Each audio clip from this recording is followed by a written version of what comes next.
దాంట్లో కూడా కొంత క్రెడిట్ లోకేష్కి ఇస్తున్నా. ఆయన కొంచెం కోఆర్డినేట్ చేసుకున్నాడు వాళ్ళతో కూడా. కోఆర్డినేట్ చేస్తే గవర్నమెంట్ ఆఫ్ ఇండియాలో NMDC there is a problem. NMDC ఏమంటారంటే మేము ఇస్తాం, మెటీరియల్ ఇస్తాం, కానీ బై రోడ్డో ట్రైన్లో తీసుకొస్తామంటే వాళ్ళేమరి పైప్లో స్లరీ రూపేణ తీసుకొస్తే పొల్యూషన్ ఉండదు, మాకు కాస్ట్ తగ్గుస్తుందని అడిగారు. ఇది మన డిపార్ట్మెంట్ టిపికల్గా ఉంటాయి.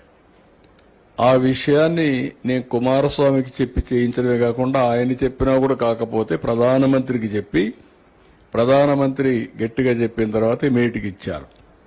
ఆ తర్వాత ల్యాండ్ ఎక్విజిషన్ చేశాం. ఆ తర్వాత ఎన్విరాన్మెంట్ క్లియరెన్స్ అన్నీ కూడా చరిత్రలో ఎప్పుడూ జరగని స్పీడ్లో చేయించాం. ఇది ఇండస్ట్రీ ఆర్సీఆర్ మెథల్ది, నాది కాదు. నేను గవర్నమెంట్లో ఉన్నప్పుడు నాకెందుకు వచ్చింది అనుకుంటే పని కాదు. It is our project, we got it done.